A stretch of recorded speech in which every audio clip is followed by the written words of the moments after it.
Hi, in this video tutorial I'm going to show you how to play the F major scale on the viola and the C major scale.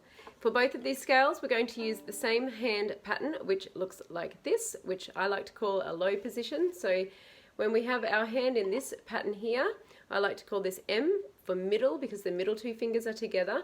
Now the second finger is going to go low, or go down next to the first finger, so we're going to call it a low position, or you can think the second, it's a low 2, the second finger has gone low.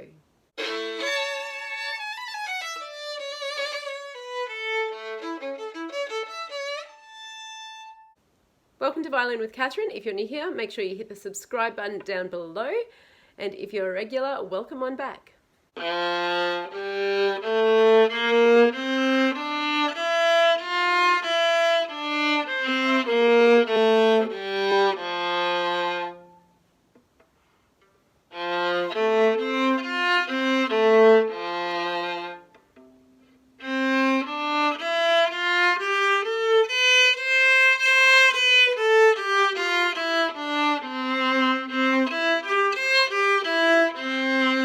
So for the F major scale, we're starting with our third finger on the C string. We're going up 3, 4, 1 on the G, low 2, space to 3, space to 4, and 1 and low 2 on the D string.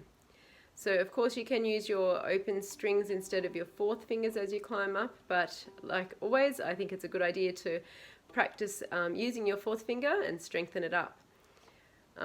The same pattern will then be used if you want to play the C major, starting from the third finger on the G string. 3, 4, 1, low 2, space to 3, space to 4, then 1, low 2 on the A. And of course back down the same way. For our arpeggios for these scales, we're going to have the fingering 3, 1, 3, 2, 3, 1, 3.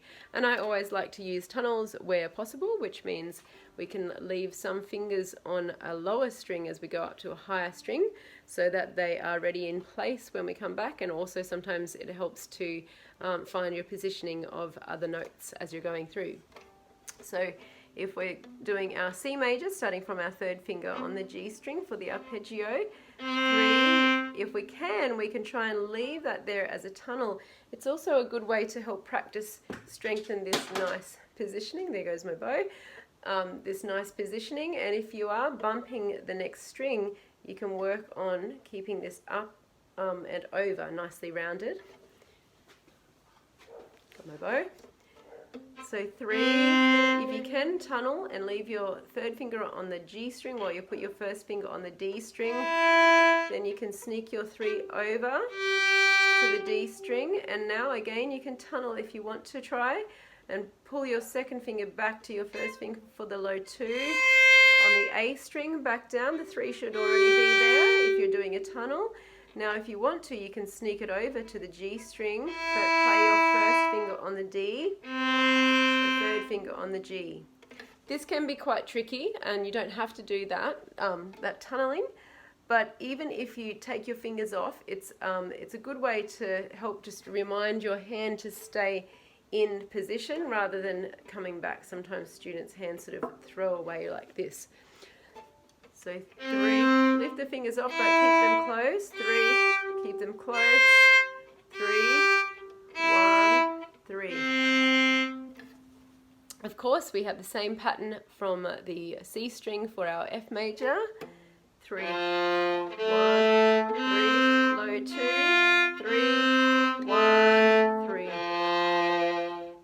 I hope that video tutorial helped you out today. If you liked this video, please let me know by hitting the like button down below, and make sure you hit the subscribe button as well. New helpful videos come out every week.